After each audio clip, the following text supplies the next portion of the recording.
Escola Bíblica Dominical, uma fonte de aprendizado, um órgão oficial da Igreja Evangélica Assembleia de Deus em Londrina. Que alegria poder estar mais uma vez com você, gravando este vídeo, hoje estudando mais uma lição do nosso quarto trimestre das lições bíblicas, onde estamos estudando sobre o livro de Jó, a fragilidade humana e a soberania divina, o sofrimento e a restauração de Jó.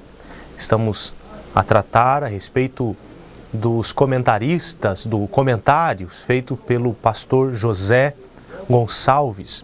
Estamos muito felizes em saber que estamos aprendendo muito concernente à palavra de Deus nesse texto, ou neste livro tão especial que é o livro de Jó.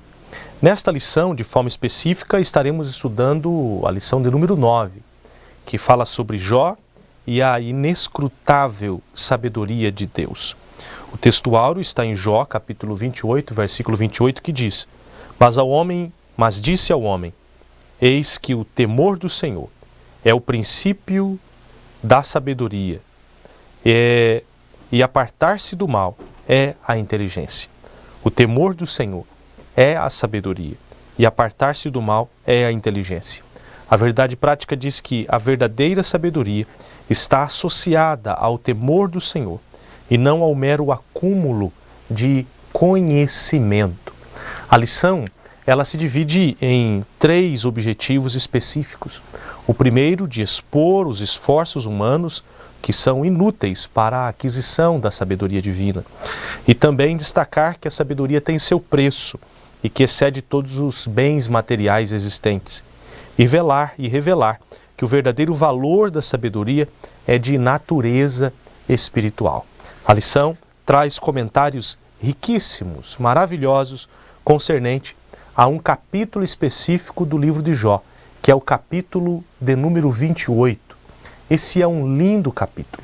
Sabemos nós que o livro de Jó inicia uma série de livros bíblicos que são os livros de sabedoria, e podemos chamá-los também de livros poéticos, porque são escritos em sua maioria de forma poética ou em poesia.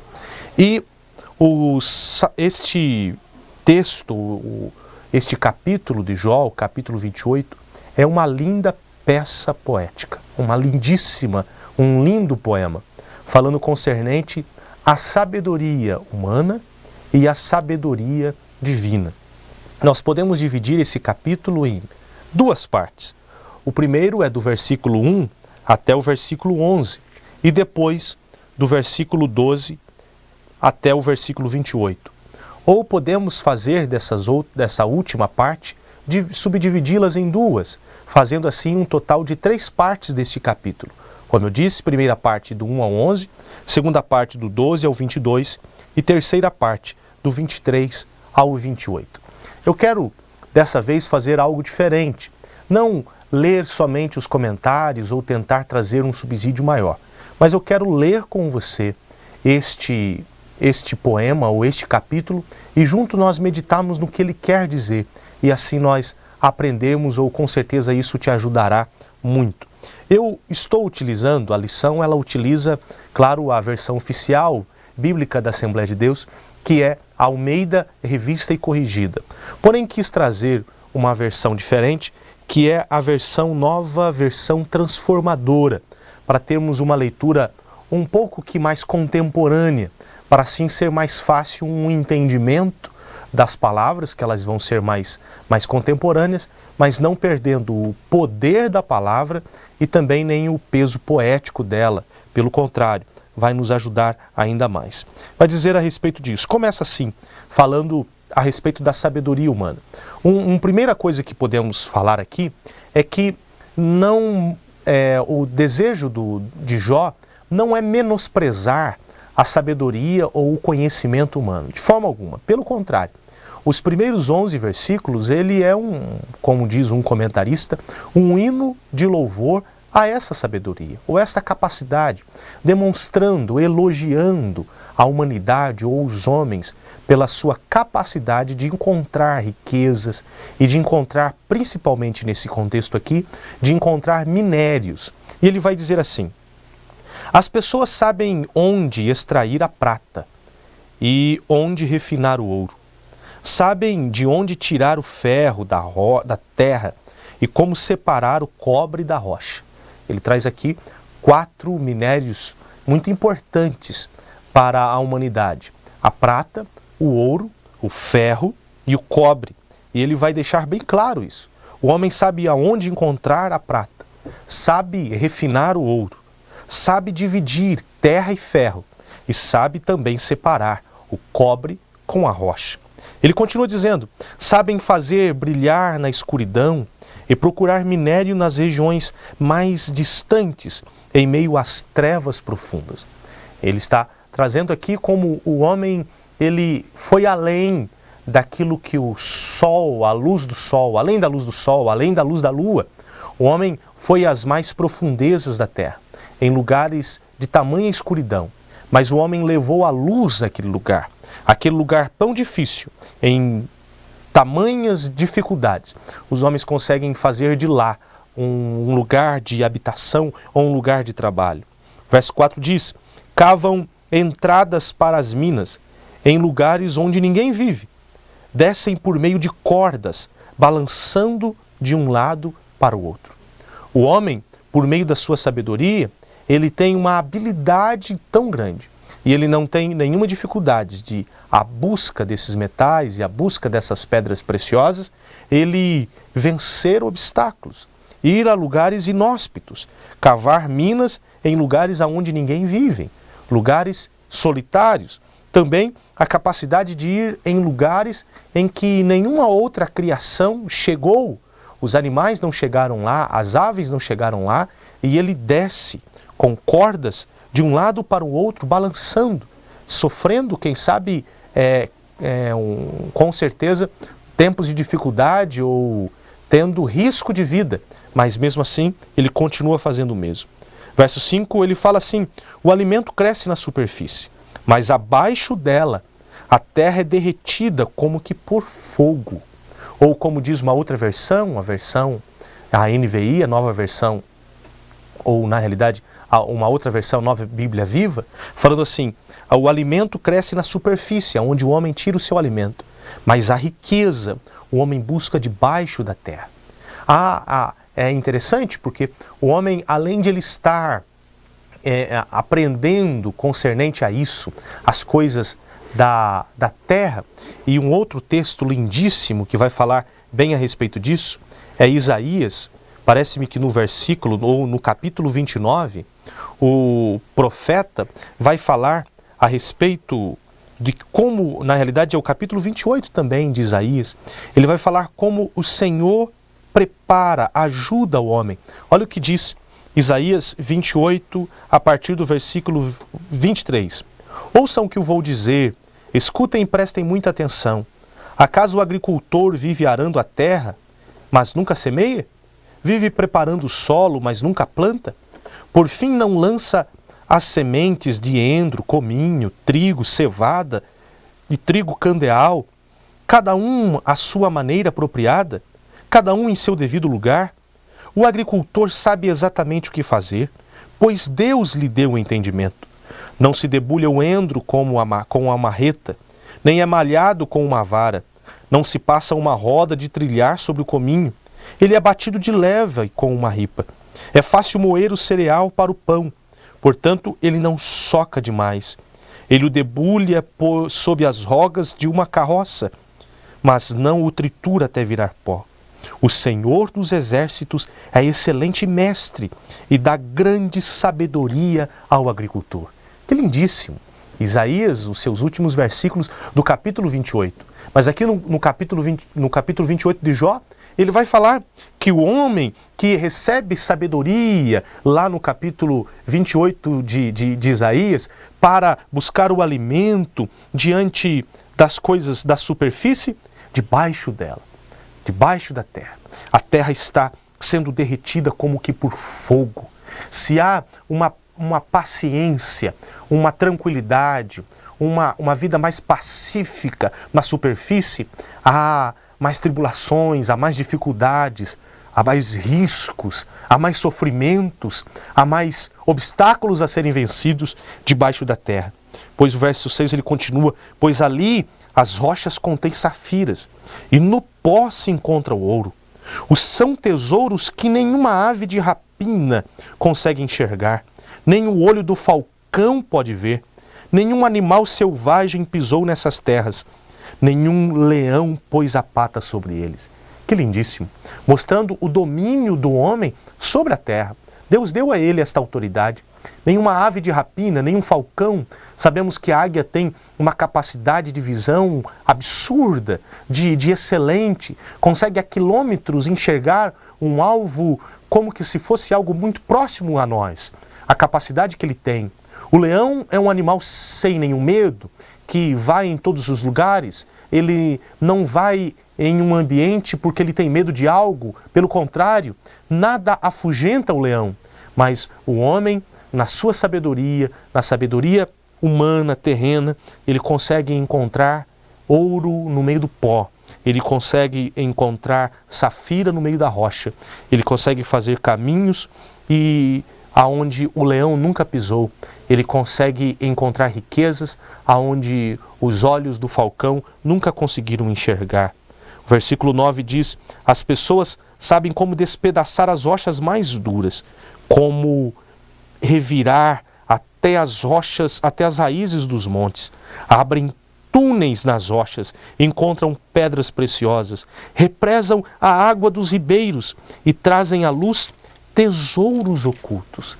Que coisa lindíssima! Falando concernente ao homem, que conseguem fazer das rochas serem despedaçadas, fazem que até as raízes, até o início dos montes serem destruídas, que também as pedras preciosas são encontradas nesse lugar, e que aonde estão vindo os rios, o homem tem condição de mudar o curso dos rios, e quando ele muda o curso dos rios, debaixo desse leito, ele consegue encontrar tesouros preciosos, traz à luz aquilo que estava escondido. Então, o Jó, ele fala muito bem a respeito desta condição humana de encontrar coisas tremendas. Se nós olharmos para hoje, nós podemos ver o avanço tecnológico e como o homem demonstra muita capacidade, muito conhecimento, muita inteligência e tem alcançado muito e muito coisas que, quem sabe, coisas que eram impensáveis. Se nós pensarmos em tecnologia, estamos hoje em 2020, mas se olhássemos para 2010, era impensável a tecnologia que temos hoje. Quanto mais 20 ou 30 anos atrás, seria absolutamente impensável. É só você fazer uma breve busca de alguma propaganda de um microcomputador da década de 90, o fim da década de 90, ou começo dos anos 2000. E você vai ver que eles dirão que a alta tecnologia naquele tempo não tem no mais simples celular nos dias de hoje. Deixando bem claro esse crescimento tecnológico, essa capacidade do homem de construir coisas, como diz lá em Isaías. Tudo isso vem de Deus. A sabedoria do homem, ela vem de Deus. Mas aqui não se trata dessa sabedoria. O versículo 12 diz assim, mas aonde pode encontrar sabedoria? Onde se pode achar entendimento? Ele demonstra que tudo aquilo que o homem tem não é uma sabedoria divina. Não é a sabedoria em si. É um grande conhecimento. O homem é sábio, sim, mas ele não está tratando desta sabedoria. A sabedoria que se consegue na prática, a sabedoria que se consegue diante dos outros, a sabedoria que se consegue aprendendo de alguém, a sabedoria que se passa de um pelo outro. Ele está tratando de uma outra sabedoria, uma sabedoria não terrena, mas uma sabedoria divina, uma sabedoria não humana, mas uma sabedoria celestial, uma sabedoria não aprendida, mas uma sabedoria revelada, uma sabedoria não que teve origem aqui, mas uma sabedoria que tem origem em Deus. E essa sabedoria o homem não pode encontrar pelos seus esforços. Ele continua dizendo, mas onde pode encontrar o homem sabedoria? Onde se pode achar entendimento? Ninguém sabe onde encontrá-la, pois ela não se acha entre os viventes. Essa sabedoria não está na terra, por mais que possamos buscar, encontrar os homens sábios dessa terra, nós estamos falando de uma sabedoria além dela, absolutamente além dela. Nós podemos trazer aqui dois personagens bíblicos que podem fazer uma diferença nessa sabedoria. O primeiro personagem é Salomão, um homem muito sábio, um homem com muitos conhecimentos, com muito entendimento, que pediu a Deus sabedoria e recebeu de Deus sabedoria. Ele foi quem escreveu os livros de Provérbios, o livro de Eclesiastes e também de Cantares. E temos muito que aprender dele. Porém, essa sabedoria que ele fala, além de ser uma rica sabedoria, é uma sabedoria que ainda está um pouco abaixo dessa sabedoria de Jó, que Jó está trazendo. Mas podemos trazer um outro homem, que é Daniel, um homem também que recebeu de Deus muita sabedoria. Quem sabe, não a sabedoria do nível ou a sabedoria como Salomão recebeu. Ele não foi tão famoso no seu tempo como Salomão. As pessoas não vinham para procurar dele conselho, como foi o caso de Salomão. Salomão discorria concernente às coisas desta terra e nós não vemos isso com Daniel. Porém, Daniel tinha uma sabedoria espiritual. Daniel tinha uma sabedoria eterna. Salomão tinha uma sabedoria horizontal, mas Daniel tinha uma sabedoria vertical. E é desta sabedoria que esse texto está dizendo. Ele vai continuar dizendo: não está aqui, diz o abismo, nem aqui, diz o mar. Não se pode comprá-la com ouro, nem adquiri-la com prata. Ela não é uma sabedoria que se consegue com esforços humanos, como que se consegue ouro, como que se consegue prata, como que se consegue pedras preciosas. Mas também não se consegue adquirir essa sabedoria com a condição humana, com a riqueza humana, nem com ouro, nem com prata. Ela vai falar a respeito do seu valor, ela vale mais do que todo o ouro do Ofir, mais do que todo o ônix precioso e a safira. Verso 17 diz: a sabedoria é mais valiosa do que o ouro e o cristal. Não se pode comprá-la com joias de ouro fino. Nenhuma pedra preciosa é capaz. Ele continua dizendo: coral e jaspe não se comparam a ela. O preço da sabedoria ultrapassa o dos rubis. Não se pode trocá-la pelo precioso topázio da Etiópia. Ela vale mais do que o ouro puríssimo.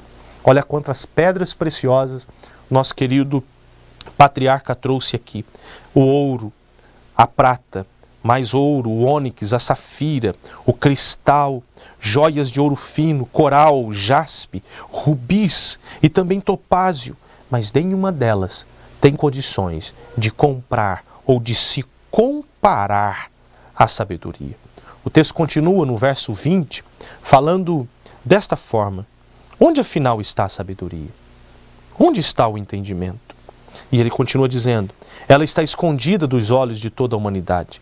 Nem mesmo as aves dos céus conseguem descobri-la. Ele fala que nem aquilo que tem a melhor capacidade de enxergar alguma coisa da criação humana tem condições de enxergar. Mas no versículo 22, ele vai trazer a respeito das forças sobrenaturais. Ele ultrapassa, ele transcende também o conhecimento humano ou esse mundo natural e entra em forças sobrenaturais, dizendo no versículo 22, a destruição ou o abismo e a morte, ou o reino dos mortos, ou o abismo, aquilo que é o submundo, a profundidade, dizem: ouvimos apenas rumores de onde encontrá-la.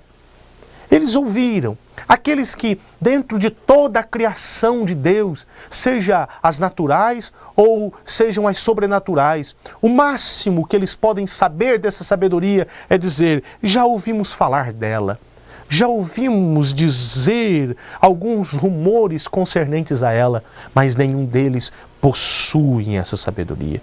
Mas a partir do versículo 23, ele vai dizer: somente Deus conhece o caminho para a sabedoria. Ele sabe onde encontrá-la. Só Deus pode, pois Ele enxerga toda a terra, vê tudo o que há debaixo do céu.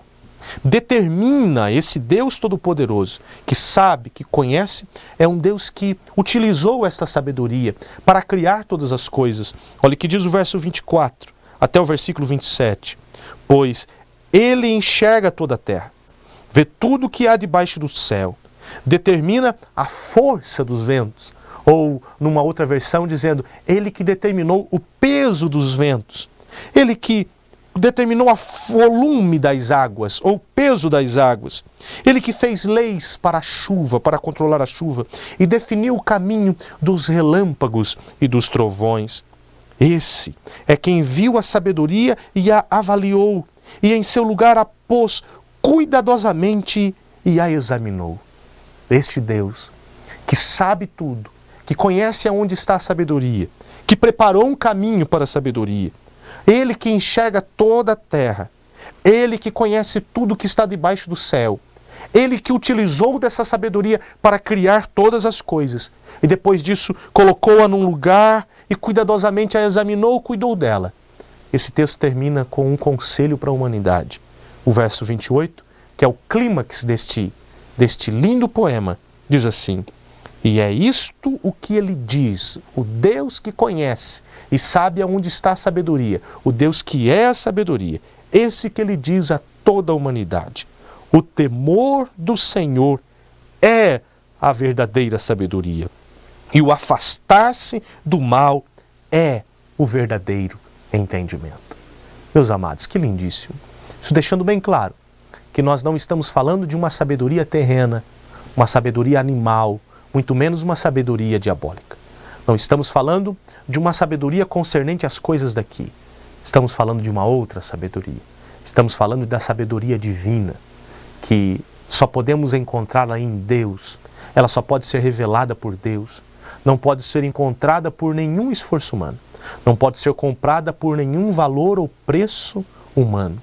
Mas só pode ser encontrada com temor a Deus. O temente a Deus, o obediente a Deus, aquele que vive uma vida que agrada ao Senhor, aquele que procura viver uma vida que glorifica a Deus, é aquele que encontra a verdadeira sabedoria e a verdadeira compreensão da vida, que ele só pode ter através dessa sabedoria em Deus. Que o Senhor te abençoe muito, meu querido. Que o Senhor te guarde, te dê força e que você busque em Deus esta rica sabedoria.